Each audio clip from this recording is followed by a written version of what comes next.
اعوذ باللہ من الشیطان الرجیم بسم اللہ الرحمن الرحیم الف لام میم تلک آیات الکتاب الحکیم ھدی ورحمۃ للمحسنین الذین یقیمون الصلاة ویؤتون الزکاة وهم بالآخرة هم یوقنون اولئک علی ھدی من ربهم واولئک هم المفلحون۔ یہ مکی صورتوں میں سے ایک سورت لقمان کا مطالعہ شروع ہو رہا ہے۔ یہ ایک ٹپیکل مکی صورت ہے اور اس میں مکی صورتوں کے مضامین ہمیں ملتے ہیں، اور کہیں کہیں بہت اعلیٰ علمی سطح کی گفتگو جو ہے وہ بھی آپ کو اسی صورت کے اندر ملے گی۔ قرآن مجید کا عام اسلوب یہ ہے کہ وہ حکمت اور دانائی کی بڑی اونچی باتیں بڑے سادہ الفاظ میں بیان کرتا ہے۔ اس کی اگر آپ آخری آیت پہلے نکال لیں، آخری آیت سورۃ لقمان، تو آپ کو اندازہ ہو جائے گا کہ اس میں مضامین کی بلندی کیا ہے۔ اب یہاں پر 5 باتوں کا تذکرہ آ رہا ہے اور بڑا سادہ سا انداز ہے، لیکن کیا بلندی ہے۔ فرمایا اعوذ باللہ من الشیطان الرجیم ان اللہ عندہ علم الساعہ، بے شک اللہ ہی کے پاس ہے قیامت کا علم۔ یعنی جب کہتے ہیں ان اللہ عندہ، اللہ ہی، اس کا مطلب ہے کسی اور کے پاس نہیں ہے۔ اس کو عربی کی کتابوں میں مثال دی جاتی ہے، زید عالم ہے تو اس کا یہ مطلب نہیں کہ اور کوئی عالم نہیں ہے، لیکن اگر کہا جائے زید ہی عالم ہے تو اس کا مطلب ہے کہ اور کوئی عالم نہیں ہے، اکیلا زید ہی عالم ہے۔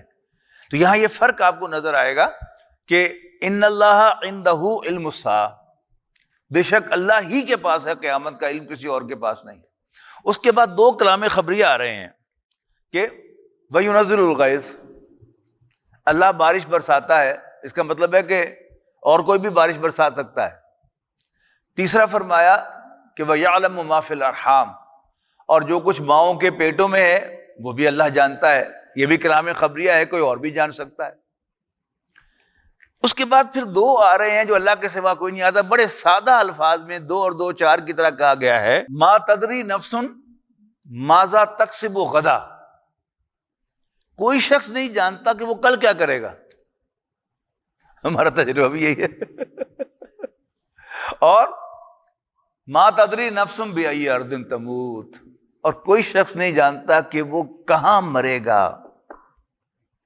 ایسے ایسے آپ کو عجیب واقعات جو ہیں وہ ملیں گے، لیکن اس ایک آیت کے اندر دیکھیں کیا سادگی کے ساتھ حکمت کی بلندی آپ کو نظر آ جائے گی اس صورت کے اندر، اس آیت کے اندر۔ تو میں عرض کر رہا تھا کہ یہ ایک عام مکی صورت ہے، مضامین جو ہیں وہ عام ہیں، لیکن آپ کو کہیں کہیں وہ بڑی معرفت کی باتیں جو ہیں وہ سادہ الفاظ کے اندر ملے گی۔ تو اس کا آغاز ہو رہا ہے الف لام میم، سیم حروف مقطعات ہیں جو سورہ بقرہ کے شروع میں آئے ہیں، یہاں بھی آئے ہیں۔ تلک آیات الکتاب الحکیم، سورہ بقرہ میں بھی سب سے پہلے ذالک الکتاب لا ریب فیہ، کیا قرآن مجید کا ذکر تھا، یہاں بھی تلک آیات الکتاب الحکیم کہ یہ حکمت والی کتاب کی آیات ہیں۔ ھدی و رحمۃ للمحسنین، نیکوں کے لیے ہدایت اور رحمت بنا کر نازل کی گئی ہیں۔ کون سے نیک؟ الذین یقیمون الصلاۃ۔ اب دیکھیے وہاں سورہ بقرہ میں کیا تھا کہ ھدی للمتقین، یہ متقیوں کے لیے، اللہ سے ڈرنے والوں کے لیے ہدایت ہے۔ الذین یؤمنون بالغیب، جو غیب پر ایمان رکھتے ہیں۔ یہاں کیا فرمایا؟ وہاں وہ غیب والی آیت نہیں آئی، اس کے بعد وہاں بھی کیا ہے؟ الذین یقیمون الصلاۃ ومما رزقناہم ینفقون، اور والذین یؤمنون بما انزل الیک وما انزل من قبلک وبالآخرۃ هم یوقنون۔ اب درمیان میں یہاں پر وہ ھدی للمتقین والی آیت نہیں ہے، اور جو کچھ آپ پر نازل کیا گیا اور آپ سے پہلے نازل کیا گیا وہ آیت نہیں ہے۔ باقی سیم مضمون سورہ بقرہ کا یہاں پر آ رہا ہے کہ الف لام میم تلک آیات الکتاب الحکیم۔ الف لام میم یہ حکمت والی کتاب کی آیات ہیں، ھدی و رحمۃ للمحسنین، بطور ہدایت اور رحمت کے نیکوں کے لیے۔ کون سے نیک؟ جنہیں وہاں متقین کہا گیا تھا، وہ یہاں پر محسنین ہے۔ الذین یقیمون الصلاۃ، جو نماز قائم کرتے ہیں. وہاں تھا وَمِمَّا رَزَقْنَاهُمْ يُنْفِقُونَ، یہاں فرمایا وَيُؤْتُونَ الزَّکَاۃ، وہ زکوٰۃ ادا کرتے ہیں، بات ایک ہی ہے. وَهُمْ بِالْآخِرَةِ هُمْ یوقنون، اور وہ آخرت کے بارے میں یقین رکھتے ہیں، کنوکشن. اولئک علی ھدی من ربہم، وہاں بھی کیا تھا؟ اولئک علی ھدی من ربہم، وہاں تھا وَأُولَئِکَ هُمُ الْمُفْلِحُونَ، یہاں بھی بالکل دیکھیے گا وہی وَأُولَئِکَ هُمُ الْمُفْلِحُونَ. اس کے بعد فرمایا وَمِنَ النَّاسِ مَن یشتری لہو الحدیث لیضل عن سبیل اللہ بغیر علم ویتخذہ ہزوا، کہ لوگوں میں سے بعض ایسے ہیں جو بیہودہ فضول حکایات خریدتے ہیں. کس لیے؟ لیضل عن سبیل اللہ، تاکہ وہ لوگوں کو اللہ کے راستے سے بھٹکائیں، گمراہ کریں. بغیر علم، بغیر علم کے، وَيَتَّخِذَهَا ہُزُوًا، اور تاکہ لوگوں کو گمراہ کریں اور اس کو جو ہدایت کی بات ہے اس کو مذاق کا نشانہ بنائیں. اولئک لہم عذاب مہین، یہ وہ لوگ ہیں جن کے لیے انسلٹنگ، توہین آمیز، ہیوملیٹنگ عذاب ہے. عذاب جو ہے اس کے لیے قرآن مجید میں مختلف جو ایکسپریشنز آئے ہیں. عذاب علیم آیا ہے، پہلے پارے کے پہلے رکوع میں عذاب عظیم آیا ہے. یہاں پر ایک اور آ رہا ہے، وہ کیا ہے؟ مہین، توہین آمیز، انسلٹنگ عذاب. وہ بعض علاقوں کے اندر کسی بڑے گھرانے کا کوئی لڑکا اگر کوئی بری حرکت کرتا تھا تو اس کو چمار سے جوتے لگوائے جاتے تھے. یعنی خاندان کے اندر، یعنی ایک تو جوتا کوئی بھی مارے اس کی وہ سزا ہے، لگتا ہے، لیکن اگر وہی جوتے جو ہیں چمار سے مروائے جائیں تو پھر انسان زیادہ انسلٹ بھی محسوس کرتا ہے. تو ایڈنگ انسلٹ. تو یہاں پر کیا فرمایا کہ اولئک لہم عذاب مہین، ان کے لیے ایک توہین آمیز عذاب ہے. وَإِذَا تُتْلَىٰ عَلَيْهِ آیاتنا وَلَّىٰ مُسْتَكْبِرًا، اور جب اس کے سامنے ہماری آیات تلاوت کی جاتی ہیں تو وہ اکڑ کر منہ پھیر لیتا ہے. کَأَن لَّمْ يَسْمَعْهَا، ایسے جیسے اس نے سنا ہی نہیں، یعنی سنی انسوری کر دینا، لفٹ ہی نہ کرانا. کَأَنَّ فِي أُذُنَيْهِ وَقْرًا، ایسے جیسے اس کے کان بوجھل ہو گئے ہوں. یعنی کانوں کی جو ڈیفنس ہے اس کے لیے اردو محاورے میں کانوں کا بوجھل ہونا ہے. اور پنجابی میں ایسے کہتا ہوں میرے کان پارے پارے. پارے پارے کیا ہوتا ہے کہ آواز صحیح طرح سے سنائی نہیں دے رہی. تو عربی میں بھی وہی ہے. تو ایسے جیسے اس کے دونوں کانوں میں بوجھ ہو. فَبَشِّرْهُ بِعَذَابٍ أَلِيمٍ، بس اس کو ایک دردناک عذاب کی خوشخبری دے دو. ان الذین آمنوا وعملوا الصالحات، بے شک وہ لوگ جو ایمان لاتے اور اچھے عمل کرتے ہیں، لہم جنات النعیم، ان کے لیے نعمتوں والے باغات ہیں. نعیم کا ترجمہ، نعیم کو نعمت کی جمع بھی سمجھا جاتا ہے، اور نعیم کے دوسرے معنی کمفرٹ کے ہیں. ان کے لیے کمفرٹ والے، کمفرٹیبل باغات ہیں، یعنی وہ کہ جن میں رہ کر، جن میں سٹے کر کے they would feel comfortable. خالدین فیہا، ہمیشہ ان میں رہنے کے لیے. وعد اللہ حقا، یہ اللہ کا سچا وعدہ ہے. وہو العزیز الحکیم، اور اللہ بالادست حکمت والا ہے. خلق السماوات بغیر عمد ترونہا،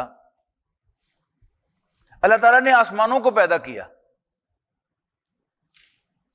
بغیر عمد، بغیر ستونوں کے. ترونا، جیسے تم انہیں دیکھ رہے ہو. یعنی چھت جو ہے وہ دیواروں اور ستونوں کے بغیر کھڑی نہیں ہوتی. یہ آپ کو ستون نظر آ رہے ہیں جن پر یہ چھت کھڑی ہے. یہ ستون نہیں ہوں گے تو بڑے بیم ڈال کر وہ جو پچھلی دیواریں ہیں ان پر چھت کھڑی کی جائے گی. لیکن آسمان ایک ایسی چھت ہے کہ جس کا کوئی ستون ہمیں نظر نہیں آتا. ایک تو اس کا یہ مفہوم لیا گیا ہے، اور سلف سے ایک دوسرا مفہوم بھی لیا جا رہا ہے. وہ کیا ہے کہ بغیر ستونوں کے ترونہا، جنہیں تم دیکھ سکو، یعنی انویزیبل ستونوں پر اس آسمان کو کھڑا کیا ہے. اس سے مراد کیا ہوگا کہ اللہ تعالیٰ نے کوئی نہ کوئی، اس کو ہم آج کی سائنس کی زبان میں کہیں گے کہ کوئی مقناطیسی فورسز ہیں کہ جو آپس میں ہے تو وہ فورس نا، پلر ہی ہیں لیکن نظر نہیں آ رہے. لیکن جو عام مفہوم لیا گیا ہے وہی کہ بغیر ستونوں کے ترونہا، جیسے کہ تم دیکھ رہے ہو. وَأَلْقَى فِي الْأَرْضِ رَوَاسِيَ، اور اس نے زمین پر پہاڑ رکھ دیے، ان تمید بکم، مبادا یہ تمہیں لے کر ڈول جائے. ہمارے گاڑی کے ویلز ہیں نا، ہم انہیں بیلنس کرواتے ہیں. اگر وہ بیلنس نہ ہو تو گاڑی ببلنگ کرتی ہے. ہم لے کے جاتے ہیں ٹائر مین کے پاس، اور وہ مشین پر چڑھا کے انہیں دیکھتا ہے، اور دیکھتا ہے کہ یہاں اس کا وزن جو ہے کم ہے، تو پھر اس طرف جو ہے وہ ایک ویٹ جو ہے اتنا ہی جتنا کم ہوتا ہے وہ لگا کر پھر چلا کے دیکھتا ہے. تو جب وہ بیلنس چل جاتا ہے تو کہتا ہے جی ٹھیک ہے، ٹائر ٹھیک ہو گیا. اب باقی آپ جب گاڑی میں اس کو فٹ کرتے ہیں تو اب گاڑی ببلنگ نہیں کرتی. تو اللہ تعالیٰ نے یہ جو پہاڑی سلسلے عطا کیے ہیں ہمیں، زمین پر گاڑے ہیں پہاڑ، تو قرآن مجید کے مطالعے سے ایسا معلوم ہوتا ہے کہ اللہ تعالیٰ نے زمین کو بیلنس کیا ان کے ذریعے سے. یعنی آپ کی جتنی بھی عمر ہے، شیخ صاحب مجھ سے بھی بڑے ہیں، پھر آپ صاحب حضرات مجھ سے چھوٹے ہیں، لیکن بہرحال کسی کی عمر ذرا کم ہے، کسی کی زیادہ ہے. لیکن ہمارے ایکسپیرینس کے اندر ایک چیز جو ہے وہ سب کے اندر ہوگی کہ جب ہم چھوٹے تھے، شیخ صاحب کو یاد ہوگا، تو کبھی سال میں زلزلہ آتا تھا، اور اب آئے دن جو ہے وہ زلزلے آتے ہیں. اچھا، اب اس کو آپ نوٹ کریں کہ اور بھی بہت سی وجوہات ہوں گی، لیکن ایک تو بڑی آبویس ریزن ہے ان پہاڑوں کی روشنی میں کہ پہلے جب ہم چنیوٹ سے چلتے تھے، دریا پار کیا تو ایک پہاڑی سلسلہ تھا جو سرگودا تک جاتا تھا، یاد ہے نہیں آپ کو؟ اور اب آپ جائیں تو وہ سارے پہاڑ کٹے پڑے ہیں، صرف ان کے نشان رکھے ہوئے ہیں، اور وہ سارے پہاڑ کٹ کر ہماری سڑکوں پر، ہماری عمارتوں کے اندر آ گئے ہیں، بجری کی شکل میں، پتھر کی شکل میں. تو ہم نے اللہ تعالیٰ کے اس بیلنس کو ڈسٹرب کیا ہے. تو بہت سی ریزن میں سے ایک ریزن یہ بھی ہو سکتی ہے کہ اب زلزلے جو ہیں وہ نسبتاً زیادہ آتا ہے، کیونکہ ایک مقام نہیں ہے، ایک سے زیادہ مقامات پر قرآن مجید نے اس بات کو مینشن کیا ہے کہ ہم نے زمین میں پہاڑ گاڑے ہیں تاکہ تمہیں لے کر زمین ڈول نہ جائے. اور زمین ڈولتی تو نظر آ ہی رہی ہے. وَبَثَّ فِيهَا مِن كُلِّ دَابَّةٍ، اور اس نے ہر طرح کے جانور زمین پر پھیلائے ہیں. یعنی آپ کاؤنٹ ہی نہیں کر سکتے کہ کتنے قسم کے جانور ہیں. آبی جانور بھی ہیں، پھر جنگلی جانور بھی ہیں، پالتو جانور بھی ہیں، اور پھر چونٹیاں بھی ہیں، مکوڑے بھی ہیں، کاکروچز بھی ہیں، پھر زمین پر پھیلے ہوئے بے شمار جانور، ان کو گنا بھی نہیں جا سکتا. وَبَثَّ فِيهَا مِن كُلِّ دَابَّةٍ، فی ویسے عربی زبان میں کہتے ہیں ان کو، لیکن اردو محاورے میں زمین میں نہیں، زمین پر ترجمہ کیا جائے گا کہ وَبَثَّ فِيهَا مِن كُلِّ دَابَّةٍ، کہ زمین پر ہم نے ہر قسم کے جانور پھیلا دیے ہیں. وَأَنزَلْنَا مِنَ السَّمَاءِ مَاءً، اور ہم نے آسمان سے پانی اتارا ہے. فَأَنبَتْنَا فِيهَا مِن كُلِّ زَوْجٍ كَرِيمٍ، اور ہم نے زمین پر ہر قسم کی نفیس چیزیں اگائی ہیں، عمدہ، ایک سے ایک بڑھ کر. یعنی اب یہیں سے مسجد سے باہر نکلیں تو آپ کو ہر پودا جو ہے وہ ایک دوسرے سے ڈفرینٹ نظر آئے گا. اور خاص طور پر یہ برسات کے موسم میں جو ہریالی ہے کیا خوشنما لگتی ہے. انسان سوچتا ہے کہ دیکھتا ہی رہے اس کو، اور شاید صبح سے لے کر شام تک دیکھتا رہے تو وہ تھکے گا نہیں. یعنی آپ کسی باغ کے اندر، باغیچے کے اندر بیٹھتے ہیں نا، جو بوریت نہیں ہوتی وہ اسی لیے نہیں ہوتی کہ وہ سبزہ جو ہے وہ انسان کے لیے تسکین کا باعث بنتا ہے. ھذا خلق اللہ، یہ اللہ کی پیدا کی ہوئی مخلوق ہے. فارونی، تو مجھے دکھاؤ، ماذا خلق الذین من دونہ، کہ اللہ کے سوا دوسروں نے پیدا کیا کیا ہے؟ کچھ بھی نہیں. ایک مکھی کو تو انسان آج تک پیدا نہیں کر سکا، ایک چیونٹی کو تو پیدا نہیں کر سکا. وہ پنجابی کو نا گلاں بڑیاں کردا پر پلے دے کھ نہیں. تو یہ سب اللہ نے بنایا ہے، آسمان، زمین، سورج، چاند، ستارے، سمندر، دریا، جانور، پرندے، چونٹیاں.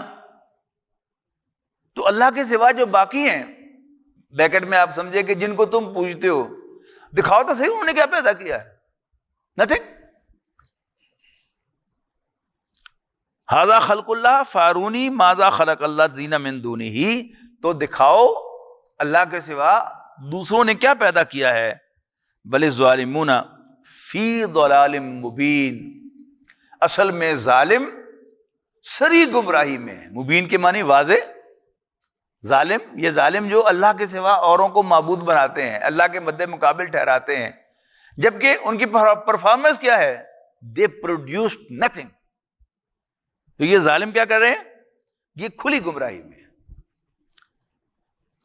اللہ تعالیٰ جو ہے وہ، اس کی شان بڑی بلند ہے. وہ کسی بندے سے خوش ہو جائے تو وہ کس کس طرح سے اپنی خوشی کا اظہار کر سکتا ہے، ہم کاؤنٹ نہیں کر سکتے. ان میں سے ایک اظہار کیا ہے کہ اللہ تعالیٰ اس کے نام کے ساتھ کوئی بات جو ہے وہ قرآن مجید میں درج کر دے. ہائے ہائے کیا بات ہے. حضرت لقمان کون ہے؟ نبی بھی نہیں ہے.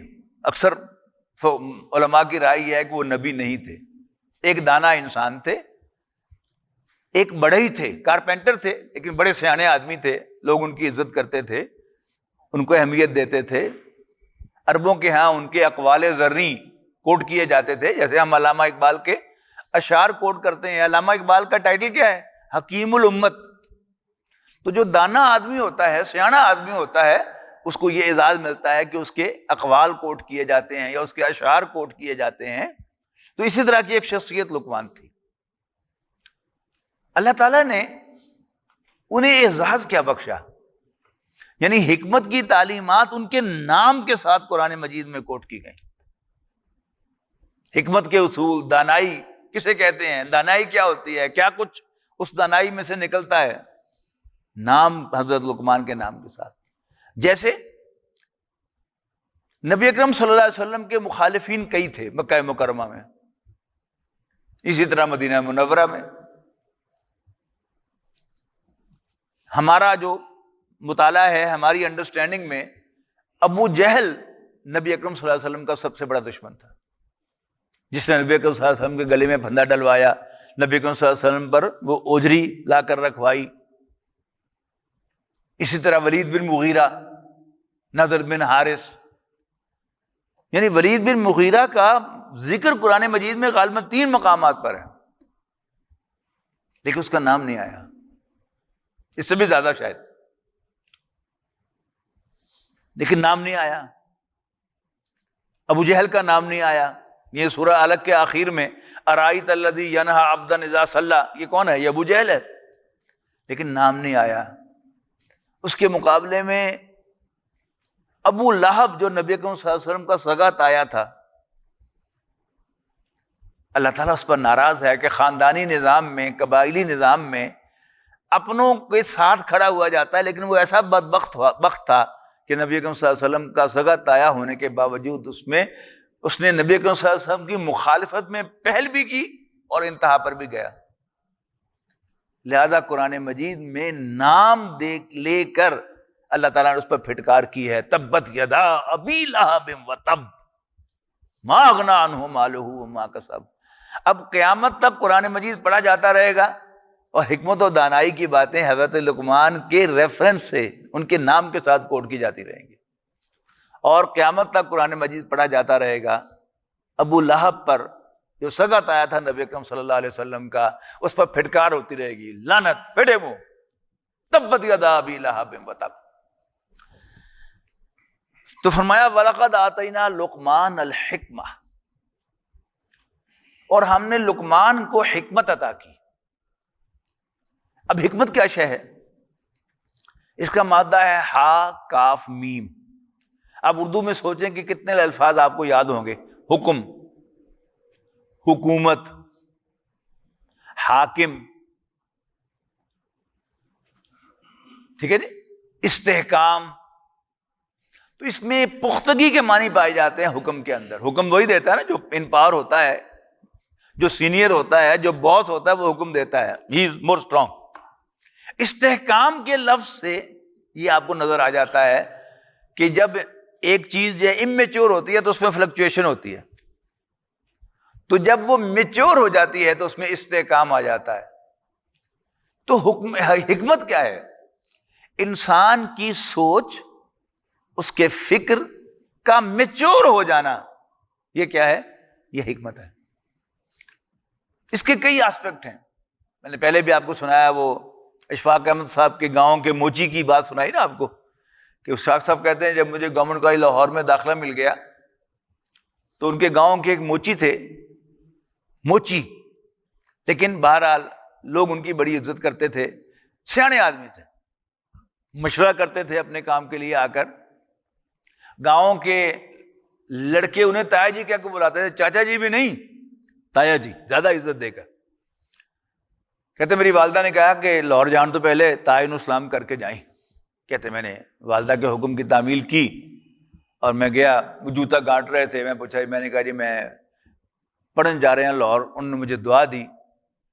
کہتے ہیں 4-6 ماہ کے بعد جب میں چھٹیوں میں واپس آیا گھر، تو اب میں گورنمنٹ کالج لاہور کا اسٹوڈنٹ تھا، میرا دماغ خراب ہو چکا تھا۔ میری والدہ نے پوچھا کہ تعین اسلام کر کے آئے؟ میں نے سنی انسنی کر دی۔ اب مجھے ذرا اپنی شان سے کمتر نظر آ رہا تھا کہ اس موچی کو جا کر میں سلام کروں۔ والدہ نے پھر کہا تعین اسلام کر کے آیا؟ بار بار ان کے کہنے پر میں بادل ناخواستہ، نہ چاہتے ہوئے بھاری قدموں کے ساتھ ان کے پاس گیا، تو وہ جوتا گانٹ رہے تھے۔ انہوں نے پوچھا پتر کتنے ہونا ہے؟ میں نے ذرا تکبر سے کہا میں گورنمنٹ کالج لاہور پڑھنا۔ تو نے کہا پتر کی پڑھنا ہے؟ کہتے میں نے ذرا روب ڈالنے کے لیے ان کو بتایا کہ ہم نے پڑھا ہے کہ مکھی کی آنکھ میں کئی لینزز لگے ہوئے ہوتے ہیں، جس کی وجہ سے اس کی جو رینج ہے ویژن کی وہ بہت وائڈ ہے، کہ آپ یوں کر کے بھی ہاتھ لے کے جائیں تو اس کو پتہ چل جاتا ہے، اڑ جاتی۔ تو ان بزرگ نے جوتا گانٹتے ہوئے کہا پتر کی کریے یہاں شیشیاں نو، یہ بہندی تو گونتے یہ جا کے۔ اب یہ کیا ہے؟ یہ حکمت و دانائی کی بات ہے۔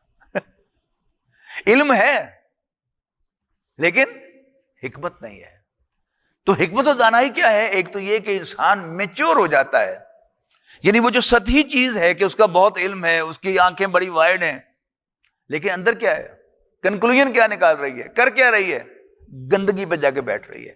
یہ دانائی کی بات ہے۔ اچھا، اسی طرح حکمت و دانائی جو ہے، اس کو ایک اور اینگل سے بھی آپ سمجھ سکتے ہیں۔ اس کا ایک ترجمہ جو ہے حکمت کا نقطہ وری بھی کہا جاتا ہے۔ یاد آ گیا ہوگا مولانا ظفر علی خان کا وہ شعر کہ جو فلسفیوں سے حل نہ ہوا اور نقطہ وروں سے کھل نہ سکا، وہ راز کملی والے نے بتلا دیا چند اشاروں میں صلی اللہ علیہ وسلم، کہ وہ جو فلسفیوں سے حل نہ ہوا، جو نقطہ وروں سے کھل نہ سکا، وہ راز کملی والے نے بتلا دیا چند اشاروں میں، کہ نبی اکرم صلی اللہ علیہ وسلم کی سیرت آپ پڑھ لیں، احادیث آپ پڑھ لیں، نبی اکرم صلی اللہ علیہ وسلم سے نہ تو یہ ثابت ہے جیسے میں آپ کو درس دے رہا ہوں، آپ بیٹھ کر سن رہے ہیں، کہ آپ کو صحابہ کرام کو آپ نے کبھی اس طرح درس دیا ہو۔ آپ کا جو ٹیچنگ تھی، درس قرآن تھا، وہ نماز کے اندر ہوتا تھا یا آپ کے مواعظ میں ہوتا تھا؟ یعنی جیسی سچویشن ہے، جیسا موقع و محل ہے، 114 صورتوں میں سے نبی اکرم صلی اللہ علیہ وسلم انتخاب فرماتے تھے اور نماز میں تلاوت کرتے تھے۔ اکثر و بیشتر آپ سورہ قاف سے آنورڈ جو صورتیں ہیں وہ تلاوت کیا کرتے تھے جہری نمازوں کے اندر۔ اور آپ کے مواعظ، واعظ، کسی موضوع پر آپ کا کوئی علمی لیکچر ثابت کر کے دکھا دیں مجھے آپ، بس مختصر واعظ ہوتے تھے، کام کی بات، خلاصہ، ایک میسج کنوے کر دینا. جیسے ابھی میں نے آپ کو سورہ لقمان کی وہ آخری آیت آپ کو سنائی ہے، اور کچھ ضرورت رہ جاتی ہے اگر یہ ایک آیت ہی سنا دیا جائے کہ قیامت کا علم صرف اللہ کے پاس ہے اور اللہ تعالیٰ جانتا ہے اور کوئی نہیں جانتا کہ وہ کل کیا کرے گا، اور کوئی نہیں جانتا وہ کہاں مرے گا. حکمت کی بات ہے نا. تو حضرت لقمان کو اللہ تعالیٰ نے حکمت سے نوازا. اچھا، یہ حکمت ملتی کیسے ہے؟ یعنی انسان کی معلومات جو ہیں وہ ملٹیپل ہوتی ہیں نا، لیکن اگر آپ اپنی معلومات کو ٹیبولیٹ کر کے پروسیس کر کے ایک نتیجے تک نہیں پہنچ سکتے تو آپ دانا انسان نہیں ہیں. بلکہ ملٹیپل انفارمیشن آپ کو کنفیوز کرے گی. More learned you are, more confused you would be. جب انسان اپنی ساری معلومات سے ایک نتیجہ نکالنے کے قابل ہو، ایک نقطے پر آ جائے، تو پھر وہ دانا انسان ہے. اچھا، اگلی بات کیا ہے کہ یہ ملتی کیسے ہے؟ وہ اگلے حصے میں آ رہی ہے، وَلَقَدْ آتَيْنَا لُقْمَانَ الْحِكْمَةَ أَنِ اشْكُرْ لِلَّهِ.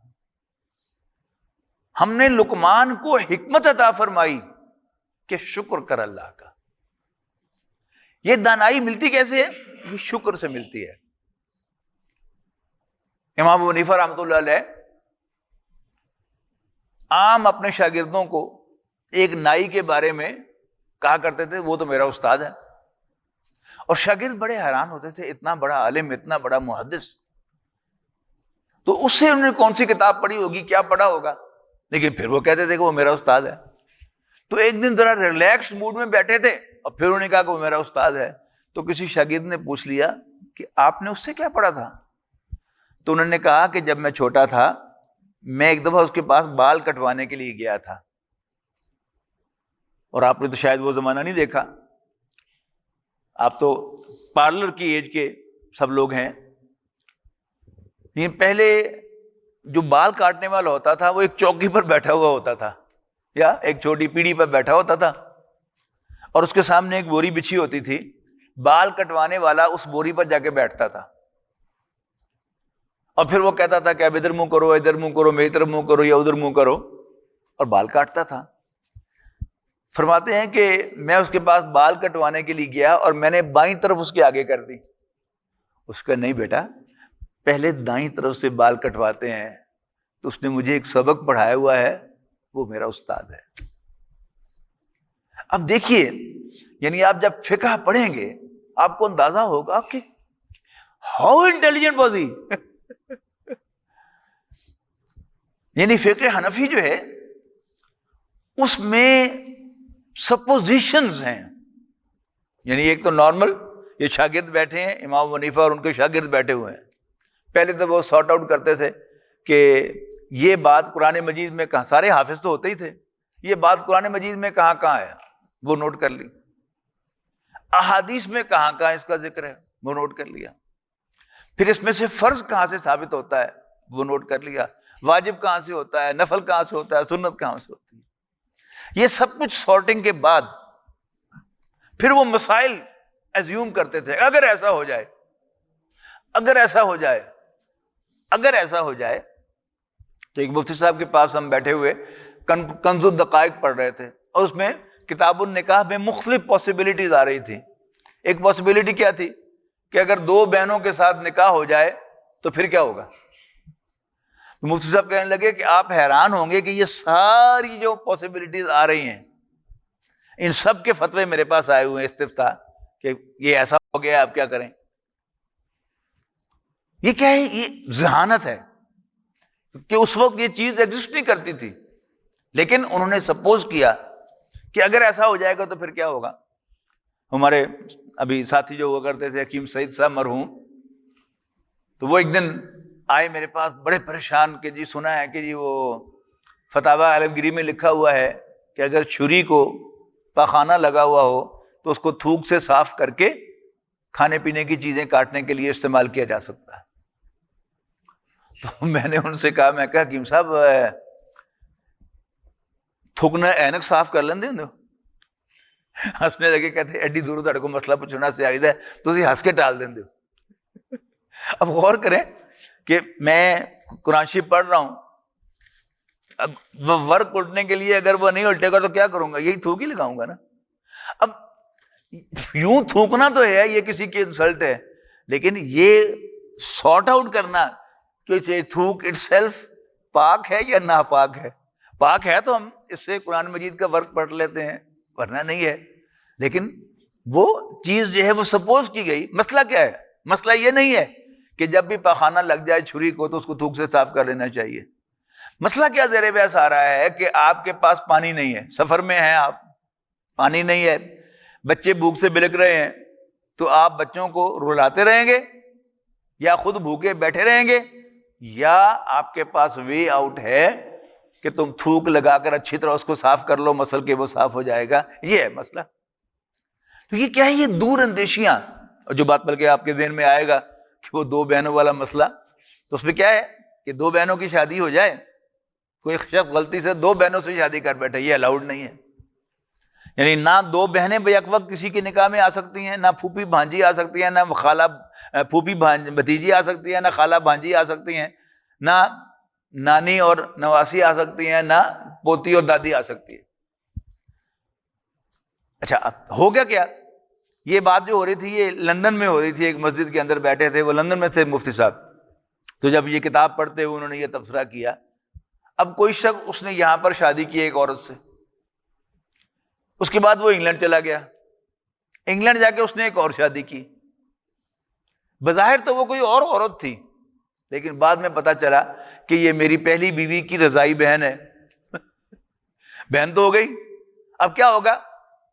یعنی مسلک حنفی نے یہ ڈیسائیڈ کیا ہے کہ جو پہلی بیوی ہے وہ ویلڈ ہے, دوسری جو ہے اس کو طلاق دینی پڑے گی. لیکن یہ یعنی فقہ کے اندر کسی انسیڈنٹ کو دیکھ کر نہیں لکھا گیا, بلکہ ایزیوم کیا گیا کہ ایسا بھی ہو سکتا ہے, ایسا بھی ہو سکتا ہے, ایسا بھی ہو سکتا ہے. تو اللہ تعالیٰ جو ہے پھر ذہن کھولتا ہے, حکمت و دانائی اللہ تعالیٰ عطا کرتا ہے, تو ذہن ملتے ہیں شکر کے ساتھ. اور پھر آغاز میں بھی شکر اور عمر بھر شکر ادا کرتے رہنا. ہوتا کیا ہے کہ کوئی شخص صاحب علم ہو جائے گا نا, تو وہ اپنی توہین سمجھتا کہ میں بتاؤں کہ میں نے فلانے سے سیکھا تھا. He tries to show کہ یہ سب کچھ میرا ذاتی غور و فکر ہے, میں نے یہ غور و فکر سے حاصل کیا ہے, تو اس چیز کی نفی ہے. وَلَقَدْ آتَيْنَا لُقْمَانَ الْحِکْمَةَ أَنِ اشْکُرْ لِلَّهِ. اور جس آدمی کو شکر ادا کرنے کی عادت ہے, چھوٹی چھوٹی بات پر شکر, چھوٹی چھوٹی بات پر شکر, اللہ تعالیٰ پھر اس کو بہت عطا کرتا ہے. یہ اللہ تعالیٰ کا وعدہ ہے سورۃ ابراہیم میں, لَإِن شَكَرْتُمْ لَأَزِيدَنَّكُمْ, یقیناً اگر تم شکر ادا کرو گے, احسان مانو گے, تو ہم تمہیں اور دیں گے.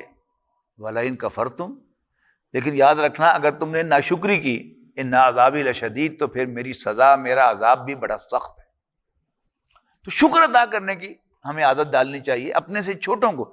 یعنی سلام کرنا جو ہے, اس کے بارے میں آپ احادیث کو پڑھیں تو خلاصہ کیا ہے, اپنے سے چھوٹے کو سلام. یعنی سواری والا پیدل چلنے والے کو جب کراس ہو جائے تو سلام کرے, چلنے والا بیٹھے ہوئے کو سلام کرے, کھڑا ہوا بیٹھے ہوئے کو سلام کرے. تو اشاروں کا خلاصہ کیا ہے کہ بڑا چھوٹے کو سلام کرے. لیکن اب جو رواج ہو گیا وہ کیا ہو گیا کہ چھوٹا بڑے کو سلام کرے.